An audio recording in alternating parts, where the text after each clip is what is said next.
Muito bem. Meus amados, satisfação mais uma vez em estar com os irmãos presentes, juntos, reunidos para falar do amor de Deus. Aos irmãos que estão presentes na nave, no templo, e aqueles que nos ouvem no mundo todo, através do Facebook, embora muitas vezes não no momento, mas será visto depois, porque aí fica registrado para aqueles que estiverem com o Facebook no canal da igreja. Meus amados, hoje nós temos um tema conhecido, mas bastante interessante. Participamos ainda há pouco da escola bíblica e foi maravilhoso, Quem puder participar, depois a gente vai passar o endereço. O tema foi muito bom, Um tema sobre a escravidão no Egito e como a escravidão afeta as pessoas, Então, aqueles que eventualmente desejarem participar dos cultos da igreja, o site é Igreja Crista, sem o acento do cristã, igrejacrista.com, e lá tem os horários do culto e tem o link para participar também das reuniões da igreja. Então, aqueles que visitarem o site, fiquem à vontade para, então, participar, tá bom? Meus queridos, aqui nós temos um versículo bastante interessante que trata exatamente dessa questão de escravidão. Mas não é uma escravidão aos moldes que nós conhecemos na história do mundo, onde muitos povos escravizavam outros, e até como Israel chegou a ser cativo lá no Egito, foram escravos da nação egípcia, escravos de Faraó, E no mundo há muitas histórias de escravidão que independe, inclusive, das cores, Como muitas vezes aqui houve no Brasil, onde os negros foram escravizados, nos Estados Unidos e tantos outros lugares. Mas na história do mundo há escravidão de povos de mesma etnia, muitas vezes, um escravizando o outro. Os próprios negros escravizaram negros também, brancos escravizaram brancos. Na verdade, como foi comentado na lição, a ideia de escravização está muito mais relacionado ao que o homem é hoje, do que a etnias, raças ou qualquer classificação que se possa dar para isto. Mas isto, quer dizer, esse desejo do homem de querer sobrepujar os outros, muitas vezes querer comandar os outros de forma impositiva, de querer tornar os outros cativos, isso acontece porque todos os homens é escravo de um outro tipo de coisa que faz com que ele haja dessa forma. E essa outra coisa chama-se pecado, que é aquilo que nos distancia de Deus, é aquilo que nos afasta de Deus. E a Bíblia diz que Deus é amor. E quando nós vivemos na prática do pecado, então nós nos distanciamos de Deus e deixamos de ter o amor de Deus em nós.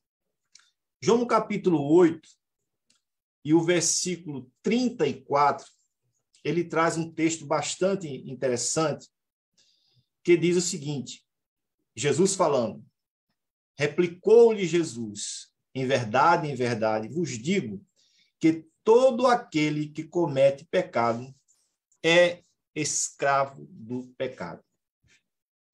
Evidentemente que essa expressão comete pecado é aquele que vive na prática do pecado, é aquele que vive livremente na prática do pecado, é aquele que não se opõe, não objeta, não se coloca contra a sua própria índole ou a sua própria natureza terrena neste momento, que tende ao pecado. Então, aquele que peca livremente, ele é escravo do pecado, e muitas vezes ele não pode, ele não consegue sozinho ou por ele mesmo, deixar essa prática. Claro que nós não estamos falando aqui que o ser humano é capaz de se manter totalmente livre do pecado, porque o ser humano sozinho, ele não consegue. O ser humano, ele tende, ele tem uma natureza caída, porque isso decorre da prática dos primeiros humanos que se desviaram do caminho de Deus e transmitiram, essa falha, essa tendência nossa a toda a humanidade. Mas Deus, pelo seu amor e pela sua misericórdia, não tem prazer em ver o homem na prática do pecado, ou seja, na prática de desobediência a ele, né, ao próprio Deus. E por esta razão, Deus providenciou um meio de reconciliação. Muitas pessoas já conhecem esse meio de reconciliação, e esse meio de reconciliação é Jesus Cristo, o nosso Salvador, o Filho de Deus. Mas as pessoas muitas vezes não dão crédito, não dão o peso que essa informação traz, que é uma situação de afastamento de Deus, uma situação de distanciamento, uma situação de condenação, onde Deus provê o meio para que o homem se chegue novamente a Deus, para que o homem possa sentir novamente o amor de Deus em sua vida. E nós vemos que no plano de Deus, havia um povo que foi separado por Deus para que este povo pudesse adorá-lo na beleza de sua santidade. E as nações gentílicas, ou seja, aqueles povos que não tinham sido primeiramente escolhidos, né, estavam alijados, separados das alianças de Deus. Mas o povo escolhido de Deus, ele sempre se distanciava, ele sempre se afastava, ele sempre desobedecia. E Deus proveu um meio, planejou uma forma de que essas pessoas pudessem ser resgatadas, pudessem ser reconciliadas com Deus. E, como dissemos, em Jesus Cristo, este plano veio ser concretizado. Em Mateus, no capítulo 1, e o versículo 21 diz o seguinte: ela, falando de Maria, dará à luz um filho, a quem chamarás Jesus, porque ele salvará o seu povo de seus pecados. Esse trecho aqui, seu povo de seus pecados, hoje nós tomamos como todo mundo, não é? Mas, na verdade, naquele momento, estava dirigido a Israel, a nação judia, que estava distante de Deus, né? Apesar de terem uma vida religiosa ativa, aquela vida religiosa era muito formal, era uma vida sem experiência com Deus, né? Eles estavam entregues às suas próprias vontades, inclusive no campo religioso. E a Bíblia diz que Jesus Cristo veio, né, como Filho de Deus, e a palavra Jesus e Yeshua, né, Jeová é salvação, ou Yahvé é salvação, porque ele salvará o seu povo de seus pecados.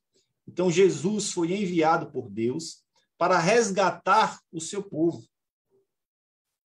Mas a pergunta é, o povo que era chamado pelo nome de Deus à época, eles aceitaram?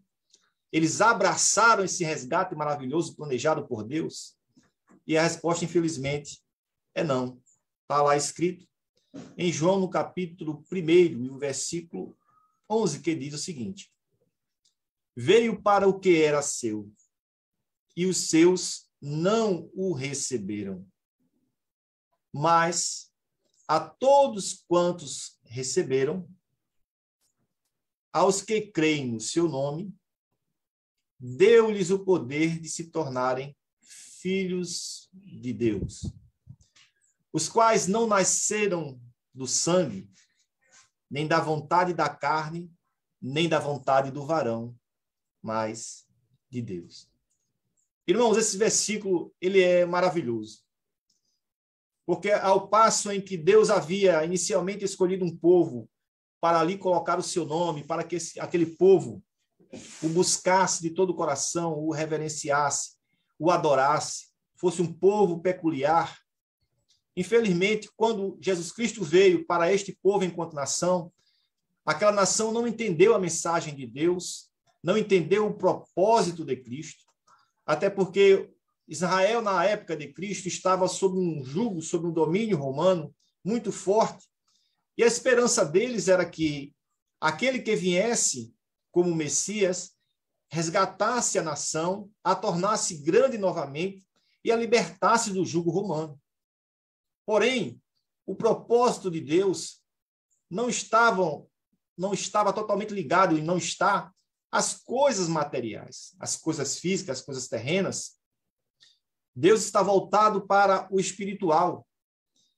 E os homens, ao longo da história, sempre se preocuparam com o material, inclusive até para adorar a Deus, tentaram fazer uma imagem que o representasse, em desordem aquilo que Deus havia determinado que eles não fizessem. Então, o homem, no geral, sempre se preocupa com o material.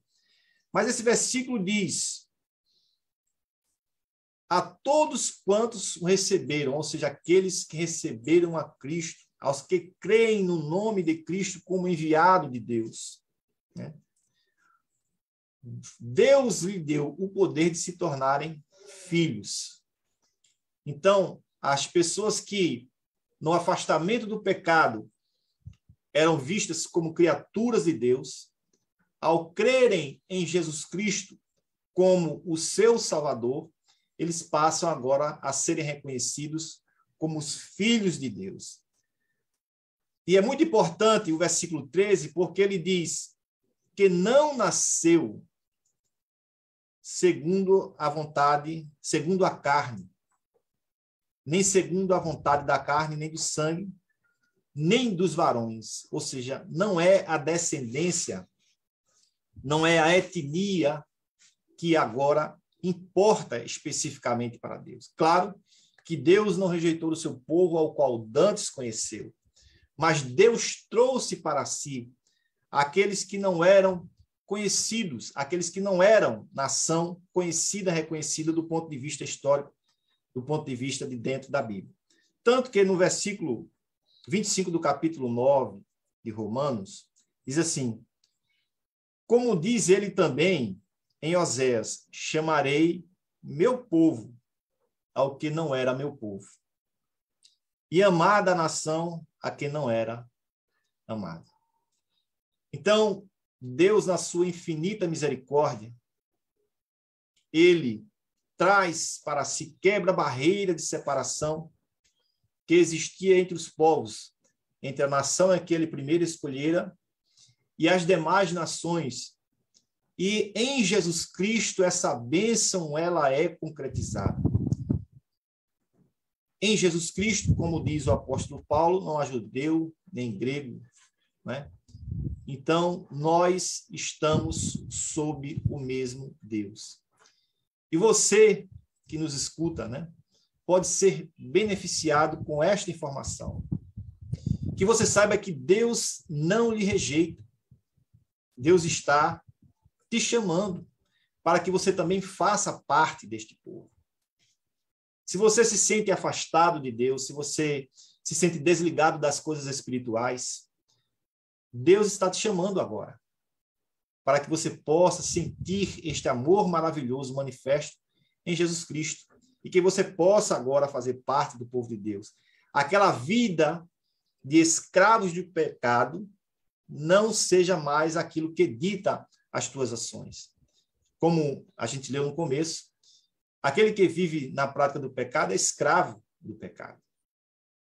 E a Bíblia diz que o salário do pecado é a morte. Então, que eu não seja escravo e que eu não morra, mas que eu seja livre e que viva. E se houvermos de ser escravos, que sejamos escravos de Deus, escravos do bem, escravos daquele que nos ama, daquele que manifesta amor em nossa vida. Porque o problema não é sermos meramente escravos, é saber quem é o nosso Senhor.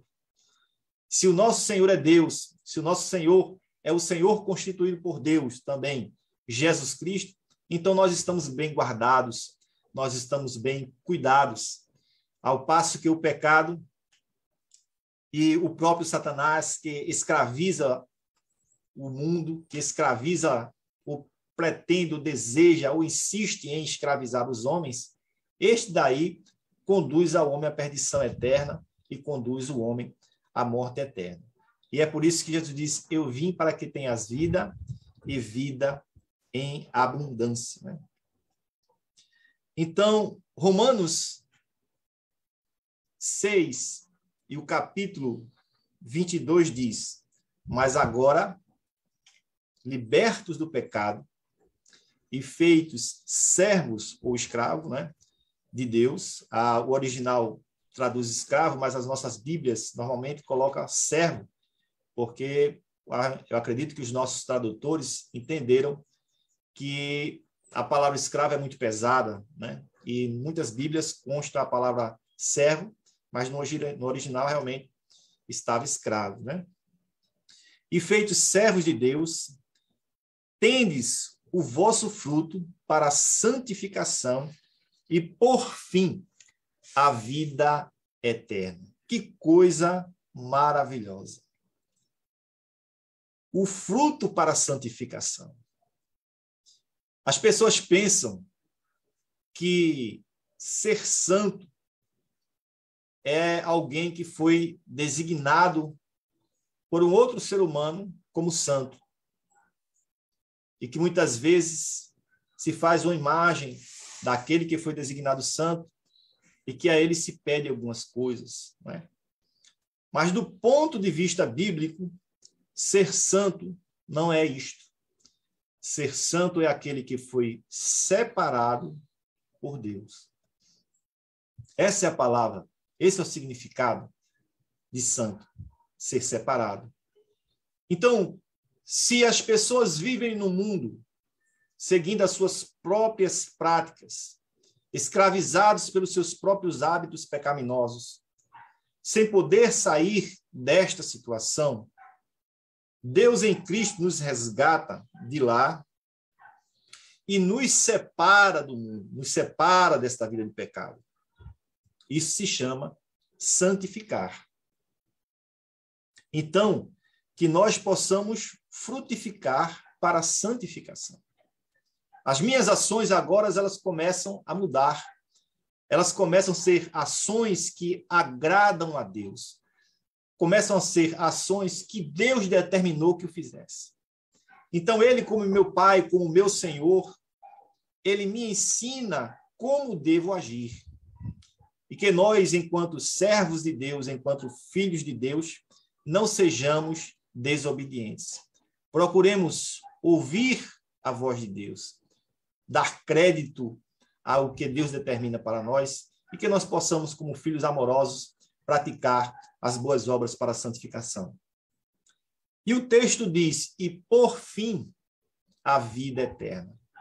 Olha, irmãos, meus amigos que me escutam, né, neste momento, a prática do pecado leva à morte. E não é somente a morte com a qual sofremos hoje, a morte física, aquela morte em que um dia, fatalmente, enquanto Jesus Cristo não voltar, enquanto Jesus não volta, nós vamos passar por ela, né? E tantas pessoas já passaram, que é a morte física. Uns passam pela velhice, né? Pelo tempo. Outros, infelizmente, pela própria consequência do pecado no mundo, são fatalmente assassinados, morrem de doenças e tantas outras coisas, né? Às vezes tiram a própria vida.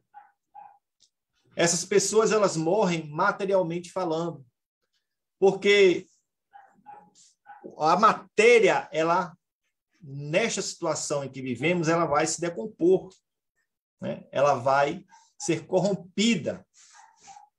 Mas a vida eterna é diferente, porque ela não só é eterna na qualidade, né? Não é só eterna porque Deus é eterno, mas aquilo que nos é tirado hoje não mais terá domínio, não mais ocorrerá, porque nós poderemos ter a vida que não termina, a vida que não cessa, a vida eterna. Então, esta vida eterna é dado de graça. Deus nos dá a vida eterna porque cremos nele. Ele não cobra nenhum tributo, porque Jesus Cristo já pagou na cruz, não é? Jesus Cristo já levou as nossas dores, já levou os nossos pecados. Então, nós precisamos ser muito gratos a Deus. Nós precisamos ser agradecidos o tanto quanto você possa ser.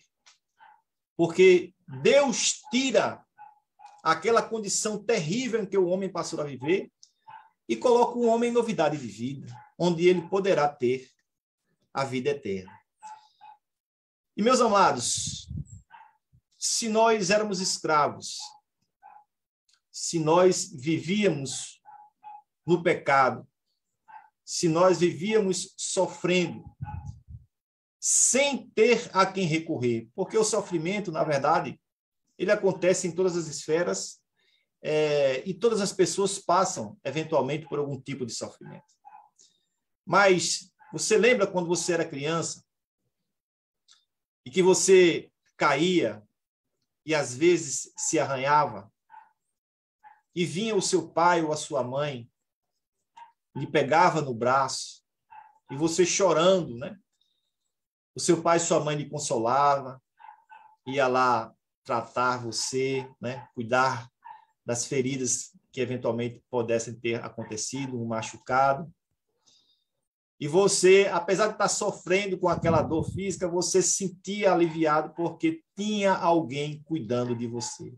Você sabia que não ia ser abandonado na sua dor, né? E hoje somos nós. Muitas vezes nós sofremos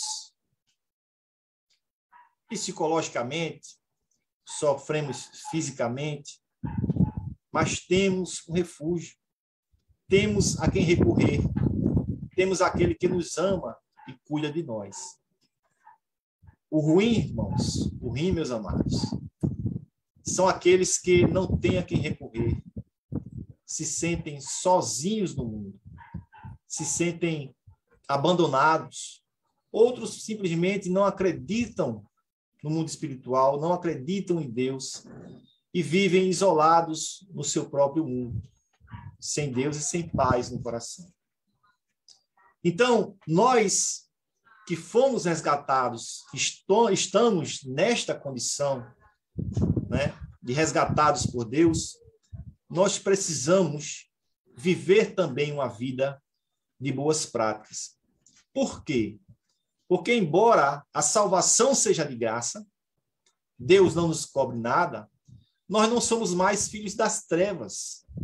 Nós agora somos filhos da luz, filhos de Deus.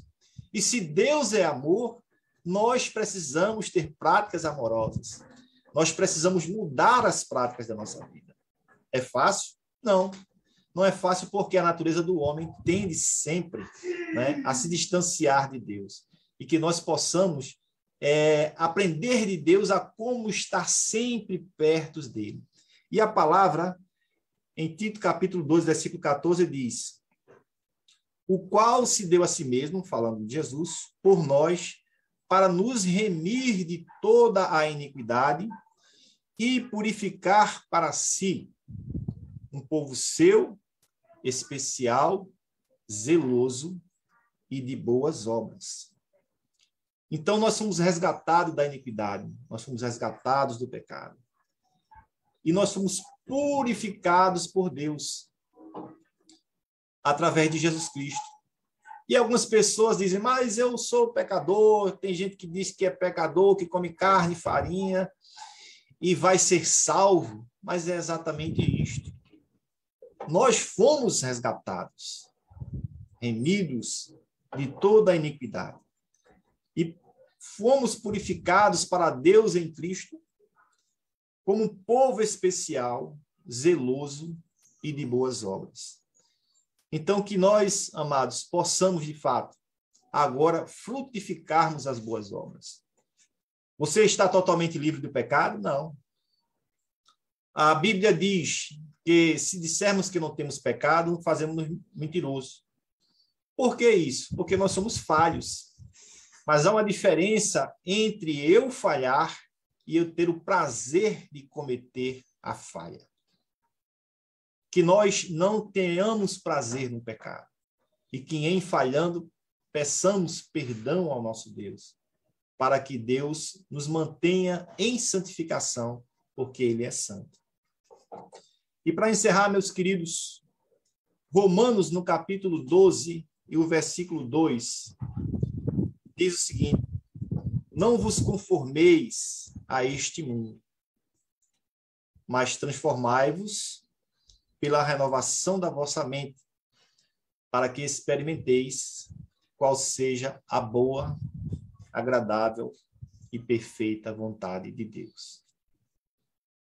Então, de escravos do pecado para livres em Deus, podemos alegremente ser escravos do amor divino, né? Do amor sagrado. Então, que nós transformemos sempre o nosso entendimento, né? Transformarmos pela renovação da vossa mente ou do vosso entendimento. Não se conforme com o erro, não se conforme com o pecado, não se conforme com o distanciamento de Deus. Nós precisamos estar perto daqueles que nos ama verdadeiramente. Não um amor fingido, não um amor parcial, não um amor condicional, mas aquele que nos amou de tal forma que deu o seu Filho único para que nós pudéssemos ter a vida eterna. Então, que nós possamos sempre experimentar qual seja a boa, perfeita e agradável vontade de Deus. Que você que me escuta através das redes sociais possa refletir sobre isso, possa, olhando para si, ver qual é a sua condição hoje diante de Deus. E que você possa ter consciência e certeza de que Deus tem um plano para a tua vida, que vai transformar, muitas vezes, a condição de sofrimento espiritual para um momento, uma condição de alegria e de vida eterna, que somente em Cristo você pode conseguir, pelo amor de Deus. Tá bom? Então, que Deus nos ajude a todos, que nós possamos ter esta fé em Deus, que nós possamos continuar acreditando em Deus, para que no dia em que o Senhor vier restaurar todas as coisas, nós possamos ser partícipes dessa vida eterna que Ele nos dá. Amém? Que Deus nos abençoe, que Deus nos ajude. Vamos então agora agradecer a Deus, orando pelo encerramento do culto nesta manhã. Oremos então. Maravilhoso e eterno Pai, te louvamos, Deus, pela bênção de podermos estar aqui. Ó Pai eterno, aprendendo de Ti, falando do Teu amor, falando da Tua palavra, e que Tu possas, ó Pai, tocar nos corações daqueles que nos ouviram, especialmente daqueles que ainda são carentes da salvação, que eles possam, Deus, abrir os corações e que possam aceitar a Teu Filho para a salvação e para a vida eterna, que suas vidas possam ser transformadas, que eles possam sentir o alívio, ó Pai, como está escrito, que Teu Filho nos deixou um fardo suave e um jugo leve, e que nós possamos, ó Deus, sentir o Teu amor em nossa vida, e que cada um de nós possamos continuar Te servindo, ser conosco, é o que Te pedimos e Te agradecemos, no nome maravilhoso de Jesus. Amém.